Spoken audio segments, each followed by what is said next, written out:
What is up, you guys? My name is Aubrey and this is my channel, and today we're going to be talking about the SBA and the potential fraud that has been happening in the SBA for the last few decades.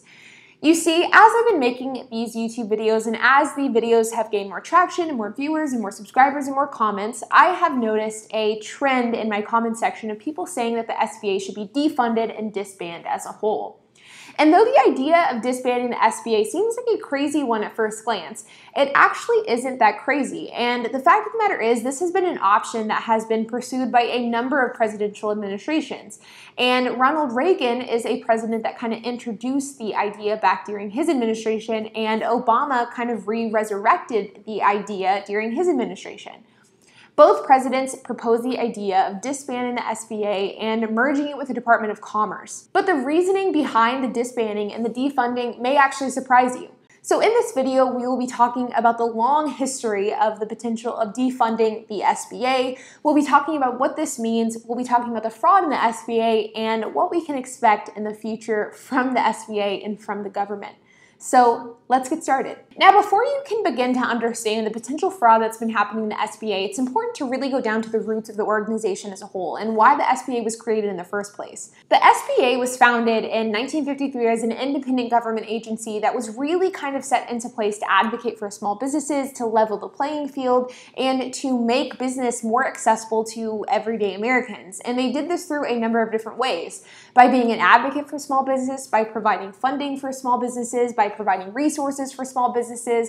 It was really supposed to be and has been a resource for small businesses and entrepreneurs to grow a small business. But over the years, the SBA has been able to provide more than just funding and more than just resources, but they've also been able to make some really valuable connections for big customers and small businesses to get connected with one another to make a lot of money for small businesses in the process.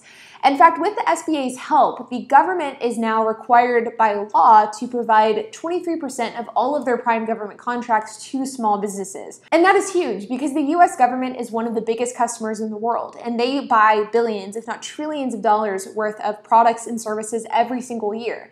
And so for 23% of that to go to small businesses is a huge opportunity for a number of small businesses that would have otherwise not had the opportunity. But the fact of the matter is, even though the government is required by law to provide 23% of their prime government contracts to small businesses, this isn't the reality of the situation. And this is where the fraud and the shadiness of the SBA and the government start to unfold. In fact, in 2008, the SBA claimed that $89.9 billion of government contracts had been given out to small businesses. But upon further investigation, it showed that 235 of those businesses were actually on the Fortune 500 list. Now, it is unclear how much in contracts those 235 Fortune 500 companies received, but I think it's safe to assume that they probably received a fairly large chunk of that $89.9 billion that was supposed to and that was intended to go to small businesses, not Fortune 500 companies. In fact, historically speaking, the government has a horrible track record of giving 23% of their prime government contracts to small businesses as a whole. And if you look at the historical records of how much money they have given out in contracts to small businesses as compared to large corporations, they oftentimes barely reach 50% of their total goal, which means instead of giving out 23% of prime government contracts to small businesses, they're giving closer to 10 to 15% of contracts to small businesses. But this brings us into the discussion of the past presidencies who have wanted to defund and disband the SBA as a whole. Now, the SBA is obviously shady. There is obviously some shady and some corrupt actions going on in the SBA, and you can see that purely from the fact that the government and the SBA is clearly not giving out the 23% of prime government contracts to small businesses as it was intended. In fact, we are seeing that same sort of stuff today with COVID-19. There is a number of Fortune 500 companies that received EIDL and PPP grants and loans despite the fact that they should not have been eligible for those loans. And you are seeing that they aren't returning those loans unless they receive severe public scrutiny. And as a result of the public scrutiny, oftentimes these companies have gone back and returned the funds. But that begs the question of how much money is actually going to these large corporations instead of small business owners as the SBA was initially intended when it was founded in 1953. But then that brings us to the topic of potentially disbanding the SBA as a whole. Now, this entire discussion was initially brought up during the Ronald Reagan administration, and this is something that at the time, Ronald Reagan received a lot of backlash on this topic, and ultimately because of the public backlash, they abandoned ship on those plans altogether. But the reasoning at the time for disbanding the SBA was because of budgetary reasons. And then back in 2008, whenever Obama was elected into office, these same discussions continued. And there was a lot of speculation and a lot of predictions that President Obama would try to do the exact same thing as Ronald Reagan, which was to disband the SBA and to merge it with the Department of Commerce. But the thing that doesn't make sense is that the reasoning for disbanding the SBA, even during President Obama's term, was because of budgetary reasons. But the thing that I find odd about that personally is that the SBA's budget is just about $700 million per year. On the other hand, the Pentagon budget is $686 billion per year. The SBA's budget is such a small, tiny fraction of the Pentagon's budget, it seems odd to me that the government would automatically defer to the SBA and to disband the SBA as a way to meet budgetary requirements for the year. Now, the other important thing to note about President Obama's plan to disband the SBA is the fact that he received significantly less public backlash for his plans than Ronald Reagan did. Ultimately, the reason why Ronald Reagan didn't pursue this path any further was because of the public backlash that it received. And Obama didn't seem to get very much public backlash at all. And there's a lot of speculation as to why this is the case. In fact, a lot of people speculate that the reason why Obama didn't receive a lot of public backlash is because a lot of the public didn't know that this was even something that was being discussed. And there's a lot of speculation as to why this is the case.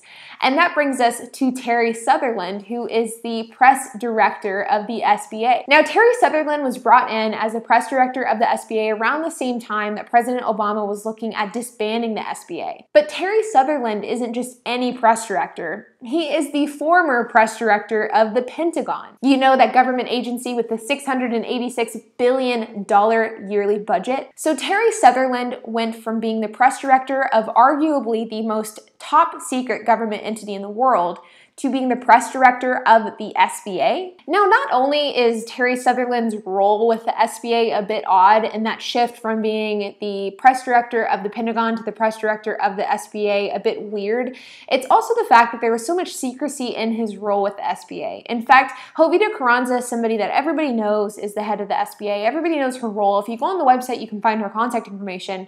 But with Terry Sutherland, it wasn't the case, and that seems really odd for somebody who's simply a press director. In addition to that, there's been a lot of secrecy regarding Terry Sutherland's emails. In fact, in 2014, the American Small Business League requested Terry Sutherland's emails through the Freedom of Information Act, and the SBA refused to provide them.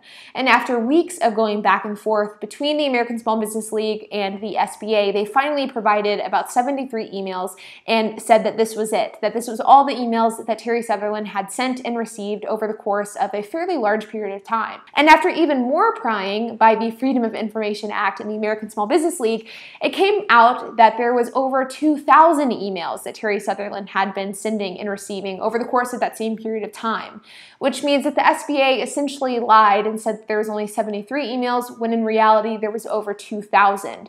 And so that begs the question of, why are you being so secret about the emails that your press director is sending back and forth regarding your SBA organization? So all of these points together, the fact that the SBA, even though it was created for small business funding, advocacy, and resources, simply has not been doing that. And they've been providing a lot of funding and a lot of resources to large corporations and Fortune 500 companies with the assistance of our government.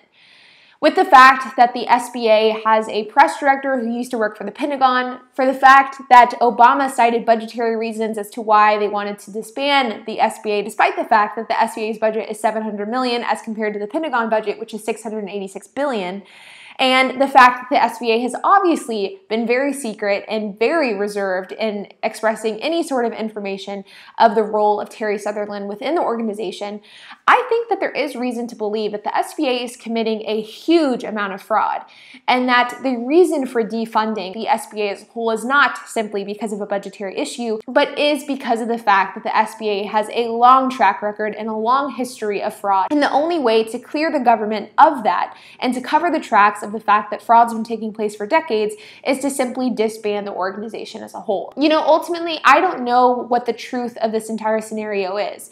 I was sent this information by a viewer of the channel, and I thought that the information in the articles that he provided were extremely interesting. And I do think that there's a lot of evidence to suggest that the government has been committing a ton of fraud over the years, and I think that there's a lot of you that would agree with that. Now, the question of whether Obama was trying to shut down the SBA in response to that fraud and in order to cover up that fraud, now I don't know if that's the reality of the situation or not. But I would love to hear your thoughts, so make sure to leave a comment down below, and while you guys are at it, make sure to hit that like button, hit the subscribe button, and hit that notification bell, and I will see you guys in the next video.